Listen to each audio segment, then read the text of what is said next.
జీవి news.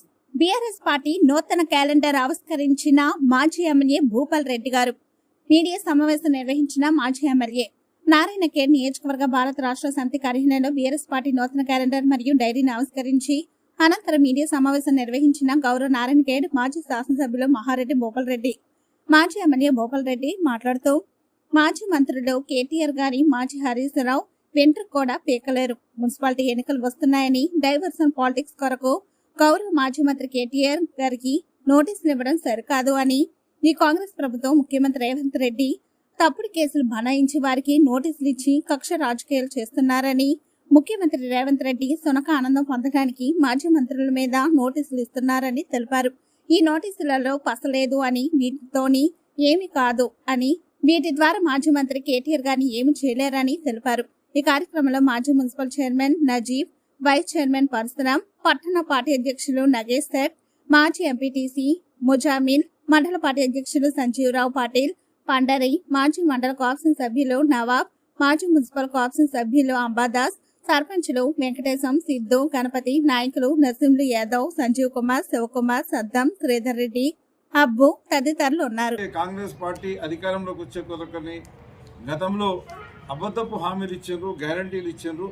ఆ గ్యారంటీల గురించి కూడా రెగ్యులర్గా నిలదీయడం మూలంగా దానివల్ల కూడా వాళ్ళు ఇబ్బంది పడి తట్టుకోలేకనే వీళ్ళని ఏ రకంగా వేధించాలి, బీఆర్ఎస్ నాయకులను ముఖ్యంగా కేసీఆర్ని, కేటీఆర్ని, హరీష్ రావు గారిని అని చెప్పేసి వాళ్ళు ఇలాంటి చర్యలకు పాల్పడుతున్నారు. ఒకటి కాదు, వాళ్ళు వచ్చిన నుంచి ఒకటే, వాళ్ళకు వేరే పని లేదు, డెవలప్మెంట్ లేదు, అటు సంక్షేమం లేదు, కేవలం ప్రజలను తప్పుదారి పట్టించే కొరకని ఈ ఒకటి కాగానే ఒకటి మరి ఎంక్వైరీ చేసి, కాళేశ్వరం మీద ఒక ఎంక్వైరీ, దీని మన ఇప్పుడు ఈ సీట్ ఎంక్వైరీ ఇదొకటి, ఇట్లా రకరకాల ఎంక్వైరీలు పెట్టేసి మేము జైలు పంపుతాం, అది పంపుతాం, ఇది పంపుతామని చెప్పేసి 2 సంవత్సరాల నుంచి కాలయాపన చేసి ప్రజలకు సంక్షేమ పథకాలు అందించలేదు, అభివృద్ధి అందించలేదు అని చెప్పేసి తెలియజేస్తున్నాను. ఉదాహరణకి ఇప్పుడు మొత్తం ఈ రాష్ట్రం అంతా కూడా తాగునీటితో నల్లాడుతుంది, సాగునీటితో నల్లాడుతుంది. అవన్నీ కూడా పట్టించుకోకుండా పవర్ కూడా ఈ కాంగ్రెస్ గవర్నమెంట్ అధికారంలోకి వచ్చిన తర్వాత కనీసం 12 గంటల కరెంటు కూడా వస్తలేదు. ఆ వచ్చే కరెంటు కూడా క్వాలిటీ కరెంటు రాకపోవడం మూలంగా పంటలన్నీ ఎండిపోతున్నాయి, మోటార్లు కాలిపోతున్నాయి, రకరకాల ఇబ్బంది అవుతున్నాయి.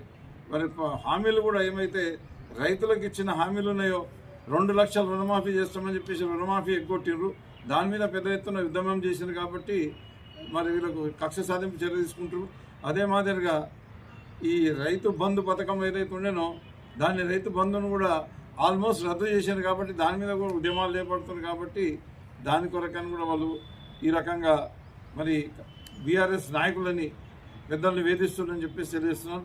ఇంకా ఎన్ని హామీలు ఇచ్చిండ్రో ప్రతి ఒక్కటి కూడా తులం బంగారం అది లేదు, ఆడపిల్లలకి 2500 రూపాయలు అది లేదు, మరి నిరుద్యోగ యువతకు ఉద్యోగాలు లేవు.